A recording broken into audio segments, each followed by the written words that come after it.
Hi everybody, this is Richard Sanchez with Master the Workflow, and today I'm going to talk to you about 5 things I wish I knew early on in my career. So let's get started.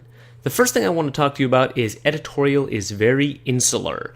What I mean by that is whether you're working in unscripted, scripted television, feature films, music videos, promos, it tends to be very difficult to traverse those worlds. Now, there are essential differences in television to features and from unscripted to scripted, and you'll even find more barriers. For example, in scripted, you'll have a division between multicam and single cam.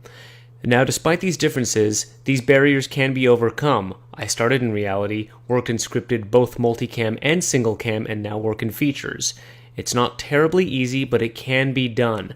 So it's important to know wherever you get embedded, if you want to be in a different world, if you start in unscripted like I did and you want to be in features, it's always better to have a job in post than to not have a job in post. So there's nothing wrong with starting in reality and moving over into scripted television. But it's always important to keep an eye on where you want to go, and when the opportunity arises, don't be afraid to make the jump. Now, if you have to leave a job early, it's common courtesy to always replace yourself on the job and make that transfer as seamless as possible. Number 2, don't fight it. Learn Avid. Adobe Premiere Pro is great. Final Cut Pro is great. I actually got my start on Premiere Pro long before the CS designation ever even existed. Back then it was Premiere Pro 7.0. There's nothing wrong with it, and it can do a lot of great things. And there are new jobs for it coming out every day. The same applies to Final Cut 10. However, if your aim is broadcast television or feature films, the dominant amount of work is Avid. My best advice to you would be learn Avid so that you have a variety of jobs open to you as options. But it's also great to know Adobe Premiere Pro because there isn't a large pool of assistant editors who know that program and know it well. So you can be a real asset to a production that needs someone who's familiar with that program, but you will open a lot more doors if you're familiar with Avid. I highly recommend this.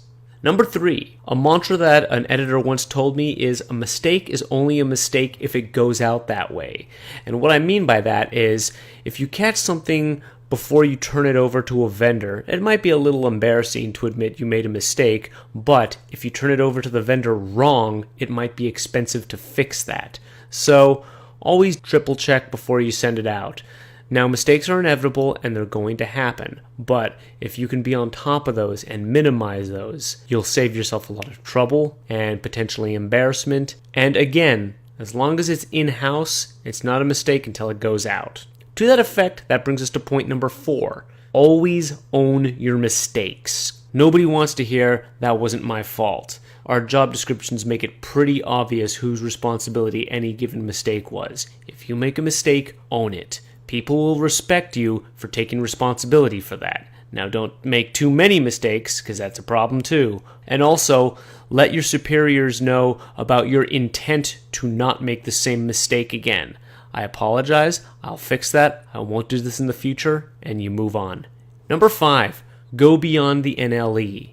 Go beyond Avid or Premiere or Final Cut 10. If you can distinguish yourself with peripheral skills, you can become infinitely more valuable. If you know a little bit about After Effects, so you can really knock out some great comps. If you know databasing.